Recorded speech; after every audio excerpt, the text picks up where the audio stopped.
तो last episode के and पे हमने देखा था कि नैमकोंग फैमिली के लोग जो होते हैं वो काफी ज्यादा करीब पहुंच चुके हैं वारियंग मैनर के। तो इसी के साथ एक लड़का भागता हुआ मैडम के पास आता है और आकर उनसे कहता है कि मैडम मैडम वो लोग आ गए हैं। तो मैडम उसे कहती है कि अब तुम यहाँ पर क्यों शोर मचा रहे हो, कौन लोग आ गए हैं। तो उसे कहता है कि मैडम आपके मेहमान आ चुके हैं, प्लीज जल्दी से आ जाए। और साथ ही उसे कहता है कि एक और बड़ी खबर है। तो उसे कहती है अब क्या हो गया। तो वो उसे बताता है कि मैडम आपके हस्बैंड यानी कि मास्टर जॉन जो है वो अपने रूम के अंदर से बाहर निकल आए हैं। ये बात सुनते ही मैडम काफी ज्यादा हैरान होती है और कहती है क्या वो कमीना जहाँ पर अपने रूम के अंदर से बाहर निकल आया, मेरा पति पिछले 6 साल से अपने रूम के अंदर बंद है, वो वहां से बाहर नहीं निकला। आज देखो जहाँ पर अपने दोस्त को ग्रीट करने के लिए कैसे वो अपने रूम के अंदर से बाहर निकल आया है। और उसे बताता है कि पैट्रियार्च इस वक्त सीधे गांव की तरफ आगे बढ़ रहा है। वो दरवाजे के ऊपर जाकर अपने दोस्त और उसकी फैमिली को ग्रीट करने के लिए उसे वहां पर से लेकर आने के लिए जा रहे हैं। तो उसी के साथ ही मैडम जो होती है वहां पर अपनी नौकरानी के पास से रुमाल लेती है, अपने खून से लगे हुए हाथों को साफ करती है, क्योंकि उसने यहाँ पर योन जोखा को बुरी तरह से पीटा था जिसकी वजह से उसके हाथों पर ब्लड लगा होता है। फिर साथ ही वो कहते हैं कि चलो खैर जहाँ पर वो अपने रूम से निकला तो सही, अब जबकि वो रूम से बाहर निकला है तो हम इस मौके का पूरा फायदा उठाएंगे। पिछले 6 साल से उसने अपने आप को रूम के अंदर बंद करके रखा हुआ है, लेकिन अब जबकि उसका स्वयं ब्रदर यहाँ पर आ रहा है तो नैमकोंग फैमिली का पैट्रियार्च चाह रहा है, तो मैं उससे रिक्वेस्ट करूंगी कि वो यहाँ पर कम से कम उसके कहने के ऊपर ही अपने बेटे को अपनी स्पेशल आर्ट्स दे दे।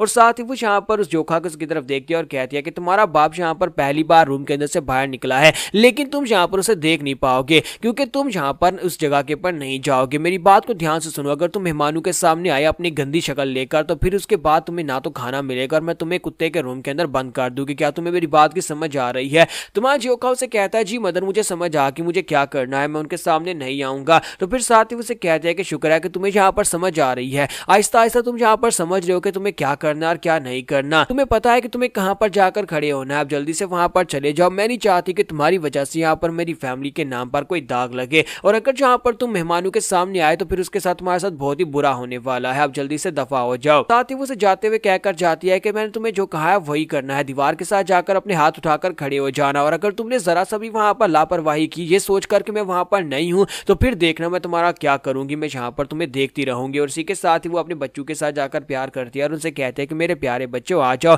हम लोग जाकर तुम्हारे अंकल से मिलते हैं, तुम्हारे अंकल जियोन आने वाले हैं। जबकि माँ जोखा जो होता है वहां पर से चुपचाप साइड के ऊपर दीवार की तरफ चल पड़ता है, उसकी हालत काफी खराब होती है। जबकि वहां पर दूसरी तरफ दिखाते हैं कि जोखा का बड़ा भाई जो होता है वो उसकी तरफ देख रहा होता है। तो इस लड़के का नाम मुंह बैक होता है। तो मुंह बैक जो होता है वहां पर उसकी तरफ देखता तो है, फिर साथ ही अपनी माँ से कहता है कि माँ आज यहाँ पर कौन आ रहा है। तो वो उसे बताती है कि आज तुम्हें यहाँ पर एक बहुत ही खास काम करना है, क्योंकि तुम्हारे अंकल जियोन आ रहे हैं नैमकोंग फैमिली से, और वो एक बहुत ही पावरफुल इंसान है और मैंने सुना है कि उनकी बेटी भी तकरीबन तुम्हारी उम्र की है। तुम्हारा मिशन जहाँ पर उस लड़की को पूरी तरह से अपने जाल में फंसाना है ताकि एक दिन तुम दोनों की शादी करवाई जा सके। तो मदर उसे कहते हैं कि तुम्हें उस लड़की के साथ दोस्ती करनी ही होगी चाहे कुछ भी हो जाए। तो मुंह बैक कहता है जी माँ मैं इस बात को ध्यान में रखूंगा। उसी तरफ जैसे वहां पर कैरेज पहुंचता है तो पैट्रियार्च उनसे मिलने के लिए रास्ते पे पहुंच जाते हैं और वहां पर एक दूसरे को ग्रीट कर रहे होते हैं। मास्टर नैमकोंग जो होते हैं वहां पर उसे अपने बच्चों से ग्रीट करवाते हैं और जैसे वहां पर वो जियोन नैमकोंग के बारे में उसे बताने लगते हैं तो वहां पर वो होती नहीं है। तो वो इस बात से काफी हैरान होते हैं कि लड़की कहां पर चली गई है। तो मदर कहती है कि लगता है कि फिर से कहीं पर गायब हो गई है। तो फादर भी वहां पर शर्मिंदा हो जाते हैं और कहते हैं कि प्लीज मेरे दोस्त माफ करना, मेरी बेटी इसी तरह चली जाती है, वो कहीं पर गायब हो गई होगी, उसे यहाँ पर हमारे बीच में रहना पसंद नहीं है, वो यहाँ पर फ्रेश एयर लेने के लिए आसपास ही कहीं पर गई होगी। जब किसी के साथ ही वहां पर उसकी वाइफ निकल कर आ जाती है और कहती है कोई बात नहीं, हमारा चौथा बेटा भी यहाँ पर से अक्सर गायब हो जाता है, उसे जब भी यहाँ पर समय मिलता है वो खेलने के लिए चला जाता है और वो फिर काफी वक्त के लिए वापस नहीं आता। देखो ना आज भी यहाँ पर वो नहीं है, हालांकि हमारे घर मेहमान आने वाले और मैंने उसे कहा भी था कि यहाँ पर आकर सभी को ग्रीट करना है। तो इसी के साथ ही पैट्रियार्च जो होते हैं वहां पर उसे उन लोगों को अपनी वाइफ से इंट्रोड्यूस करवाते हैं और कहता है कि ये मेरी वाइफ और ये मेरे बच्चे हैं। तो मिस बेक मूवी जो होती है उन्हें अपने बारे में बताती है, अपना नाम बताती है, फिर साथ ही उन्हें कहती है कि आप सभी लोग एक लंबे सफर से आए होंगे, प्लीज मेरे साथ अंदर आ जाए, आप लोग काफी थक गए होंगे, आप सभी लोग पहले रेस्ट कर लें और उसके बाद आपके खाने का बंदोबस्त करते हैं। और इसी के साथ ही वो लोग उन्हें अपने साथ लेकर वहां पर फैमिली के अंदर आ जाते हैं। तो जैसे वो लोग अंदर की तरफ जाने लगते हैं इसी के साथ ही बेक मीजो जो होती है वहां पर अपने बेटे मुंह बैक की तरफ देखते हैं और उसे कहते हैं कि लड़के आप जल्दी से जाओ, जाकर पूरे मैनर में उस लड़की योन को ढूंढो, तुम्हारा मिशन तुम्हें याद है ना, तुम्हें उस लड़की के साथ जाकर दोस्ती करनी है, पहले उस लड़की को ढूंढो, उसके बाद उसे पूरा मैनर दिखाना और उसके बाद उसे अंदर ले आना।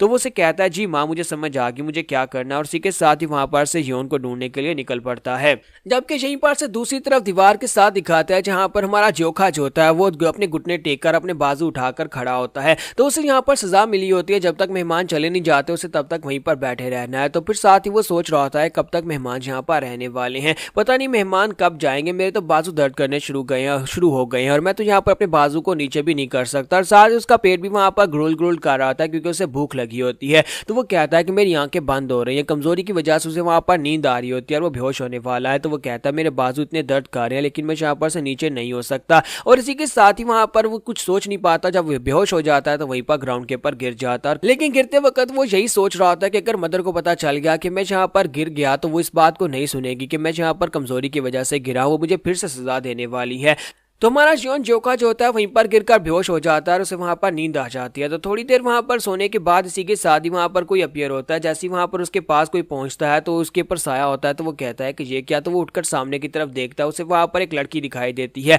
यानी कि उसे अपनी मदर की तरह ही कोई दिखाई देता है क्योंकि मिस जियोन का कद भी काफी ज्यादा लंबा होता है। तो उसे देखते हुए बहुत ज्यादा घबरा जाता है, माफी मांगना शुरू कर देता है, फिर से अपने हाथ उठा लेता है और कहता है कि प्लीज प्लीज प्लीज मुझे माफ कर दीजिएगा, मुझे पता ही नहीं चला कब मैं यहाँ पर गिर गया, मुझे माफ कर दो, मुझे माफ कर दो। साथ ही वो सोच रहा था मैं कितना बड़ा बेवकूफ हूं, मुझे लगा कि फर्स्ट मदर यहाँ पर नहीं है और अगर मैं यहाँ पर गिरकर बेहोश हो गया हूं तो वो मेरे पर नजर नहीं रख रही होगी, लेकिन उसने तो यहाँ पर मेरे पर नजर रखी हुई है, अब मुझे यहाँ पर बुरी तरह से मार पड़ने वाली है। लेकिन जब थोड़ी देर तक उसे यहाँ पर चिल्लाने की या फिर उसे थप्पड़ खाने की आवाज नहीं आती तो वो सामने की तरफ देखता है कि ये कौन है। तो जब वो सामने देखता है तो उसके सामने एक बहुत ही खूबसूरत सी लड़की खड़ी होती है और उसे देखते ही वो भी ब्लश करना शुरू कर देता है। तो मिस जियोन उसके सामने खड़ी होती है, नामगोंग जियोन उसकी तरफ घूर कर देखती है, वो उसकी तरफ देखता है और इसी के साथ ही यहाँ पर से नेक्स्ट सीन फिर से अंदर का दिखाया जाता है जहां पर मिस मीजो जो होती है वो मास्टर नामगोंग से बात करती है कि क्या आप यहाँ पर अपनी बेटी की शादी हमारे मैदान में करना चाहेंगे। तो मास्टर जो होते हैं उसे कहते हैं हाँ क्यों नहीं, तुम्हारे वारयोंग मैदान में मेरा दोस्त है और मैं अपने स्वयं ब्रदर के बेटे के साथ अपनी बेटी की शादी जरूर करना चाहूंगा। मिस मीजो भी काफी ज्यादा खुश होती है और साथ ही यहाँ पर मास्टर योन भी काफी ज्यादा खुश होते हैं और कहते हैं कि मुझे इस बात की बहुत ज्यादा खुशी है अगर हमारे बच्चे यहाँ पर एक दूसरे से शादी करें, लेकिन मुझे लगता है कि हमें पहले अपने बच्चों से पूछ लेना चाहिए।